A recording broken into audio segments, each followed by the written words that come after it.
Morning, welcome back to the channel guys. क्या हाल है आप सबके। तो फिलहाल क्वारी की तरफ फिर से निकल गए हैं हम। दुरान अभी कुछ गए हैं पेपर वर्क के लिए। और कल आपने देखा कि बॉस ने मेरे लिए मतलब हमारे लिए खाना बनाया था। So it was chicken and rice. तो सांबर राइस पता नहीं कुछ तो उन्होंने बताया था नाम उसका। तो it was good but very spicy, बहुत स्पाइसी बनाते हैं वो खाना। तो बाकी हवा बहुत ठंडी चलती है, तो आज मैंने ये भी रख लिया अपने साथ में, क्योंकि हाथ नाक कान सब सुन हो जाते हैं, बहुत ठंडी हवा है जी। तो और अभी टाइम हो रहा है 10:30 हो रहे हैं जी। 10:30 बजे हम निकल रहे हैं काम के लिए। ये देखिए स्टेशनरी है। किरताशिया का मतलब होता है स्टेशनरी, किताब। किरताशिया मीन्स बुक्स और स्टेशनरी दोनों चीज़ें मिलती है इधर। तो फोटोकॉपी वगैरह, जेरोक्स, सब चीज़ें यहाँ पे मिल जाएगी, कलम वलम। और ये देखो ये कार है।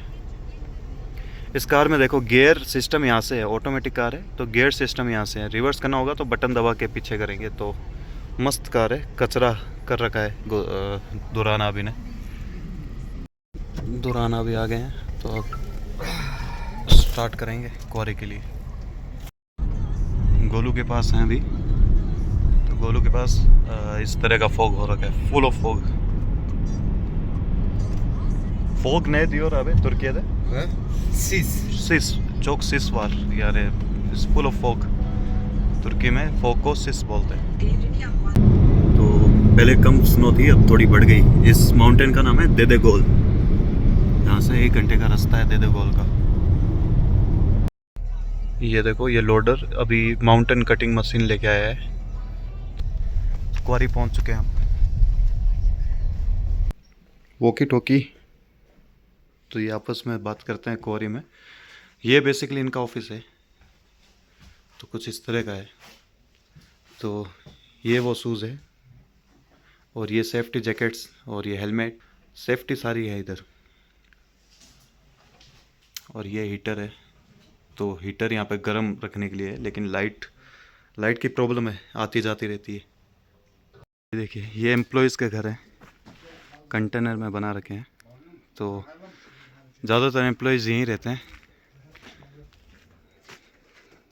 तो इस तरह से घर बना रखा है, कंटेनर्स सिस्टम होता है। तो कंटेनर्स में ही ऑफिस है, कंटेनर्स में ही इनके रूम्स है, इस तरह से। तो बड़े बदतमीज़ है यार, अपने ट्रक पे सुसु कर रहे हैं भाई। देखो यहाँ पे बर्फ़ जम रखी है। तो इस तरह से पानी जम जाता है। तो यहाँ तो फिर भी थोड़ा पिघल गया, और यहाँ पे आगे की तरफ जो मिट्टी है वो एकदम पत्थर जैसी हो रखी है। तो मैं रख रहा हूँ पैर, तो वो नीचे दब नहीं रही। तो विंटर में सरवाइव करना यहाँ पे तो बहुत चैलेंजिंग है मेरे दोस्त। और यहाँ पे ये मशीन रास्ता बना रही है। जब आगे माउंटेन खुदाई करेंगे तो इसी रास्ते का यूज़ करेंगे। ये देखो ये पूरा रास्ता अभी क्लीन कर देगा ये लोग। और सर्दियों में एक दिक्कत और होती है, विंटर्स में एक प्रॉब्लम होती है कि जब इस पे जैसे ये पानी है, तो ये पानी क्या होता है, जम जाता है। और जब बर्फ़ बनती है तो ये पत्थर कच्चा हो जाता है। और स्लैब्स बनाएंगे जब इनका, तो बर्फ़ की वजह से ये पत्थर कमज़ोर हो जाएगा। तो इस पे प्रोसेस में बहुत मुश्किल आती है। तो स्लैब्स टूट भी जाते हैं कई बार। तो मैं सोच रहा हूँ कि आज अकेले ही चला जाऊँ। ये बोतल है स्प्रे पानी वाली, तो वो पाइप लेके करना तो बड़ा मुश्किल काम है, ठंडा पानी होता है ना।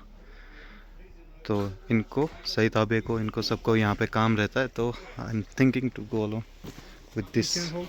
तो ये प्रेशर गन है, इससे हल्का पानी निकलता है। तो ब्लॉक इंस्पेक्शन के लिए ठीक है, लेकिन पूरा गीला नहीं होगा। सही ताबे को मैंने बोला कि मुझे छोड़ के आ जाओ।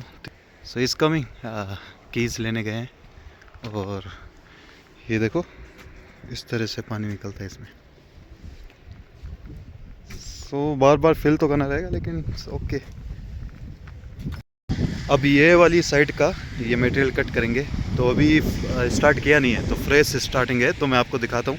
देखो पहले तो इन्होंने इस तरफ से काट लिया एक तरफ से, और अब यहाँ पे ये लगा दी वायर। ये वायर होती है डायमंड। तो इस वायर से ये स्टार्ट करेंगे। तो एक कंप्लीट मदर ब्लॉक ये बनेगा, एक मदर ब्लॉक ये बनेगा, 2 मदर ब्लॉक बन जाएंगे यहाँ पे। तो how much time it take to cut complete? How much time it will take? Nearly 1 day. So in 1 day like 24 hours right? Yes. इस 24 घंटे में ये लगभग कट जाएगा। तो कल इसी टाइम तक ये कंप्लीट हो जाएगा और ये इसको गिरा देंगे नीचे और फिर ब्लॉक्स बन जाएंगे इनके। तो ये मटेरियल अच्छा है इस साइड में। बड़ी ये वाली दिक्कत है जो दिख रही है, जाल आ रहा है, तो इसका कलर अलग है बट चलेगा। सुबह हमने जो आते वक्त मशीन देखी थी वो ये वाली है, देखो जो ये उठा के ला रहा है, सेम मशीन वो नहीं थी, ये पुरानी है थोड़ी। तो इसकी कॉस्टिंग थी $40,000, जो इंडियन रुपीस में ऑलमोस्ट मान के चलो 40 लाख 50 लाख के करीब है। तो ये मशीन में वो लगता है वायर डायमंड जो आपको मैंने उधर दिखाया था, फिर ये राउंड राउंड घूमता है और कट करता है। और ये छोटी मशीन वही मशीन है लेकिन छोटे रूप में। देखो पूरा फेस कवर कर रखा है मैंने तो ठंड से बचने के लिए। और ये लर्निंग फेज़ है।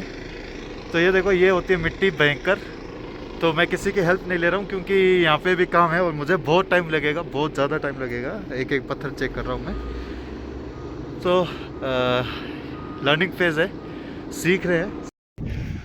ये जो मशीन है इसकी वायर अभी टूट गई थी तो उस वजह से सही था पे पूरा भर चुके हैं। देखो पूरा मिट्टी मिट्टी, क्योंकि ये वायर ज़ोर से गिरी थी ज़मीन पर तो बहुत मिट्टी उछली और एक आवाज़ आई बम करके।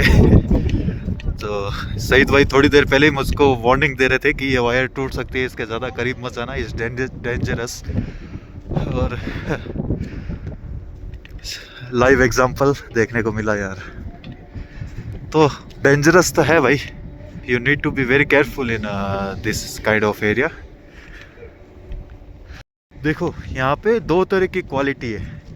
तो जिस पे P* और P लिखा है तो वो एक अच्छी क्वालिटी है। P* का मतलब वेरी अच्छी, बहुत अच्छी क्वालिटी है। और नॉर्मल P का मतलब अच्छी क्वालिटी है।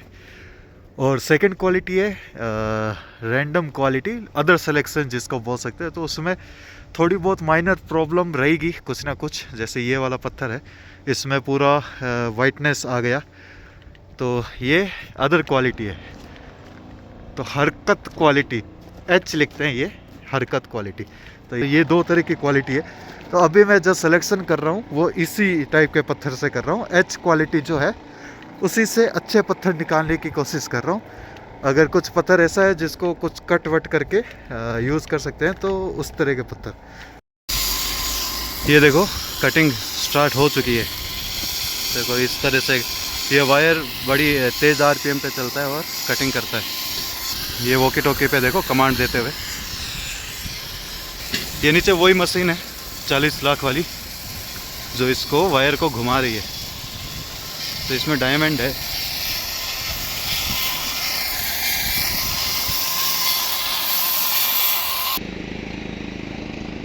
तो ये देखो ये खड्डा है, ये वाला खड्डा दिखाता हूँ। तो ये ड्रिल मशीन से 7 मीटर तक खड्डा करते हैं यहाँ पे। 7 मीटर तक जाएगा। 1 मीटर में कितना 3-3.5 फुट रहता है। तो देख लो 7 7 14 21 21 फुट या 22-23 फुट वो गहरा होगा खड्डा। इतना ही होना चाहिए। पानी देखो ऊपर आपको वो टैंकर दिख रहा है, पानी यहाँ से आ रहा है। तो ये डेली इसको भरते हैं और मतलब वहाँ पे एक बड़ी दो टंकियाँ होनी चाहिए। शाम के 5 बज गए हैं, एक शिफ्ट ख़त्म होगी, सेकंड शिफ्ट आ रही है। और देखो इस तरह से आते हैं लोग गाड़ियों में बैठ के। तो ये शिफ्ट अभी स्टार्ट हुई है, सेकंड शिफ्ट 5 बजे स्टार्ट होती है। हम भी अब जा रहे हैं घर की तरफ। तो पेट्रोल ऑफिस ही में रुके हैं हम। दुरान अभी कह रहे हैं कि गाड़ी धोएंगे, अभी ऑटो युक्कामा गाड़ी धोएंगे। तो देखते हैं कैसे धोएंगे। तो मैं हमेशा सोचता था कि किस तरह से ये सिस्टम काम करता है, तो आज फाइनली देखने को मिलेगा। तो उसके बाद में अपन भी अपनी कार को धोएंगे कभी। यूसुफा पे पानी गिरा रहे हैं। कोई तो कॉइन लेके आया अंदर से और उस मशीन में डाला, और उस मशीन में डालने के बाद में पानी आने लगा। तो ये कॉइन है जो आप ऑफिस से ले सकते हो और इसको अंदर डालने पर लगभग 10-15-20 मिनट तक ये मशीन काम करेगी। फ़िलहाल अभी दौरान आबे धो रहे हैं। देखो मिट्टी देखो कितनी गिर रही है, तो सिर्फ पानी से ही धो रहे हैं। और ये फ्री ऑफ कॉस्ट है, क्योंकि ये जो पर्टिकुलर पेट्रोल पंप है, पेट्रोल ऑफिस ही, यहाँ पे हमारे कंपनी का अकाउंट है, तो कंपनी की सभी गाड़ियाँ यहीं से ही फ्यूल अप होती है, तो ये सर्विस तो हमें फ्री दे ही सकते हैं। तो ये कॉइन है जो उस मशीन में डालते हैं, तो ये यूसुफ आपे को दे देते हैं हम दोबारा। तो गाड़ी देखो चमक तो गई, सिर्फ पानी से ही किया है। और नॉर्मली एक कॉइन के कितने 20-30 लीरा लेते होंगे। तो फिलहाल इस गाड़ी को धोने में 3 कॉइन तो लग चुके हैं, तीसरा कॉइन अभी ख़त्म हुआ है और अब फाइनल हो गया। और डस्टर भी धोएंगे यूसुफ आबे, तो वेट कर रहा है भाई। हम निकलते हैं, हो गया हमारा काम। देखो साफ़ तो हो गई, एकदम क्लीन हो गई है गाड़ी यूँ तो। यूसुफ आबे भी अपनी स्टार्ट कर चुके हैं डस्टर को धोना, तो इतना टाइम नहीं लगता, 10-15 मिनट में हो जाता है।